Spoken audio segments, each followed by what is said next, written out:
તો ખાલિસ્તાની વિચારધારાને સૌથી મોટો ઝટકો લાગ્યો છે। પૂર્વ ભારતીય હાઈ કમિશનર અજય બિસારિયાએ નિવેદન આપ્યું છે। વાઇબ્રન્ટ સમિટમાં અજય બિસારિયા સાથે ખાસ વાતચીત કરવામાં આવી। તેઓએ જણાવ્યું કે ખાલિસ્તાનીઓના કારણે ભારત કેનેડા સંબંધો પર કોઈ અસર નહીં થાય।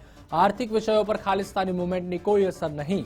બિઝનેસ લીડર્સ સાથે વિવિધ મુદ્દાઓ પર ચર્ચા થઈ।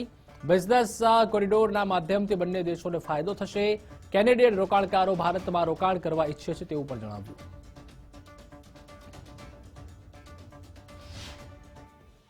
ભારત અને કેનેડાના વિવિધ બિઝનેસને લઈને મીટિંગ યોજાઈ હતી, જેમાં એજ્યુકેશન, એરોનોટિકલ સાથે સાથે જે ઓટો ઇન્ડસ્ટ્રી છે, આ તમામ મુદ્દાઓને લઈને ચર્ચા થઈ હતી। આપણી સાથે મિસ્ટર અજય આપણી સાથે છે, farmer high commissioner Indo Canada. Sir, आज बहुत सारे विषय पर चर्चा हुई, खास तौर पे एजुकेशन, एरोनॉटिकल, उन सारे मुद्दों पे चर्चा हुई। किस तरह का स्कोप अभी आगे इंडिया और कनाडा के बीच आप देख रहे हो? देखिए, हम यहाँ पे बातचीत हुई, कई बिजनेस लीडर से बात हुई अलग अलग क्षेत्रों में, और ये साफ है कि भारत और कनाडा के बीच जो बिजनेस कॉरिडोर है, जो बिजनेस हो रहा है, वो एक बहुत ही अच्छी तरह से चल रहा है और उसमें बहुत आगे तरक्की की ग्रोथ का प्रोस्पेक्ट है। और ख़ास करके जो 3-4 सेक्शंस के बारे में हमने बात करी, वो थे एजुकेशन कि इसमें बहुत स्कोप है। अभी 3 लाख भारतीय विद्यार्थी कनाडा जा चुके हैं और ये कहना था कि और भी बहुत जा सकते हैं। कनेडियन इन्वेस्टमेंट भारत में निवेश बहुत आ रहा है, अनेक सेक्टर्स में, इंफ्रास्ट्रक्चर में और रियल एस्टेट में, और वो आता रहेगा। और इस बात में सहमति है कि स्कोप भी है और इस पे इंक्रीज भी होगा। और वाइब्रेंट गुजरात पे आके कनाडा को साफ हो रहा है कि यहाँ पे उन्होंने काफ़ी इन्वेस्टमेंट्स कर चुके हैं। मैकेन फ्रेंच फ्राइज जो बनती हैं वो गुजरात में बनती हैं, तो मैन्युफैक्चरिंग का भी यहाँ पे बहुत स्कोप है। और यहाँ पे make in India, make in Gujarat का भी स्कोप है, और ये सब साफ होके आया है। सर, लेकिन पिछले कुछ समय पे देखे तो जो हमारे संबंध है उसमें थोड़ा सा कहीं गिरावट दिखने मिला था। ठीक है, वो पॉलिटिकल हो सकता है, लेकिन उससे कनाडा और इंडिया के जो बिजनेस है उस पर कोई फर्क पड़ा है?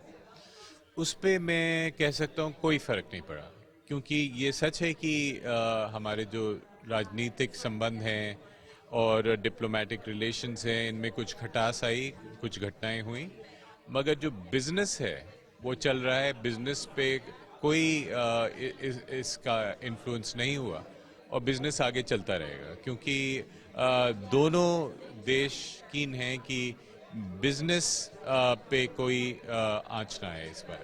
सर, इंडिया का जो स्किल डेवलप हुए जो लोग हैं वो ज़्यादातर कनाडा जा रहे हैं। आपने बोला कि एजुकेशन पे बहुत काम हो रहा है, वो भी सब कनाडा जा रहे हैं। कहीं कहीं बार उसमें आपत्तियां भी दिखने मिलती है, खालिस्तान मूवमेंट हो या हिंदू टेम्पल, ठीक है, इस पे हम बात नहीं करते क्योंकि हम अभी ग्रोथ इंजन को लेकर आगे चल रहे हैं।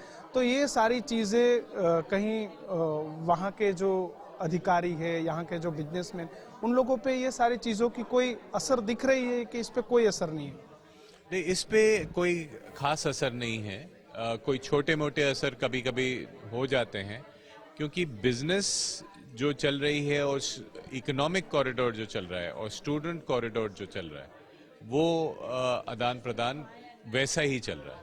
और दोनों देशों की तरफ से, दोनों सरकारों की तरफ से भी कोशिश है कि ये चलता रहे और इस पे कोई आंच नहीं आए, तो इसका कोई खास प्रभाव नहीं होता।